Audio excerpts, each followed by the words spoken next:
Hail comic book fans! Today we're talking about Inferno Girl Red issue 3. And this series has been amazing so far. And I think if you're a comic book reader, especially in today's day and age, I feel like this is one of those series that you would love and appreciate because it's able to tell such a compact story without it being overwhelming in just 3 issues. And this starts off with Cassia. She's crying in the corner, and it's after the events of her mother being taken, right? And she feels like it's her fault, right? And she puts a lot on herself, as you would see from when she started to become a superhero for Inferno Girl Red. And her friend kind of brings her back up, right, from the pit that she was in, right? And she even helps her finds out what is going on. And so they go to another student that can pretty much track what energy is being used within the city. And because the city is in the sky and the villain is also in the city and they're powering up something, she's able to find out where exactly this is. And with Inferno Girl Red, she doesn't know how she doesn't have a plan, right? She just knows that her mother is in danger and she has to go save her mother. This is pretty much an extraction mission, and based off of the events of the last battle she got into with Griffith, she knows the risks at this point, but she still goes in, right, alone. And Griffith, the big reveal is that he's actually one of the teachers, right? And not only he's one of the teachers of the school, but he is the father of one of the students there.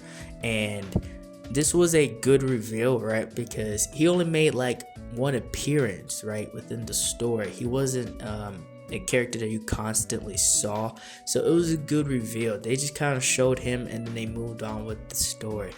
So he wasn't on my mind when I was thinking of who would be the villain of this story. And Inferno Girl Red and Griffith, they go back and forth, and it's an epic battle, right? The art in the story does a great job exaggerating the combat and the battles between the characters, and the creatures and stuff. It has a hint of manhwa in it, I would even say, right? How flashy it is. And within this battle, Griffith ends up winning, right? And he ends up overwhelming her with his power, and he ends up kind of like tossing her in the corner after this. And at this point in the story, it seems like he won, right? It seems like what's about to happen is simply going to happen. And she can see her mother laying there on the floor, and she's pretty much a test subject for what's to come. But she doesn't stop, right? She doesn't back down, right? She reactivates Inferno Girl Red, but she reactivates its ultimate power, right? Like the ult. And she ends up hitting like this new form, right? It's like this new awesome design, right? She activates like the phoenix within it, right? Like that's what it looks like, that's what it seems. And she ends up overpowering Griffith, right? She ends up beating him up, right? And it's a very brutal battle between them, right? It's not like just flashy this and flashy that. She ends up literally beating the crap out this guy, right? She lets her full power out, and Griffith never stood a chance to begin with, with this concept of what the Inferno Girl Red concept power actually represents. And he ends up bloodied in the corner, right? Not dead, but on the break of it at the very least. And Inferno Girl Red is trying to stop this machine, right? Because now she has to save her mother. But as the story goes along in the very next page, it doesn't turn out that way. She ends up not dying, but she ends up going somewhere else, right? Like it took her to a different dimension or somewhere. So the mother's not dead, but she's gone, right?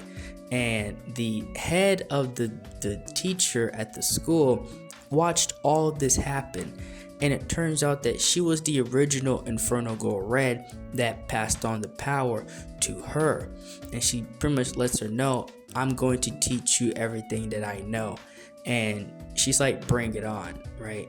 And this is going to lead into probably the next arc of her finding her mother and becoming a more better superhero.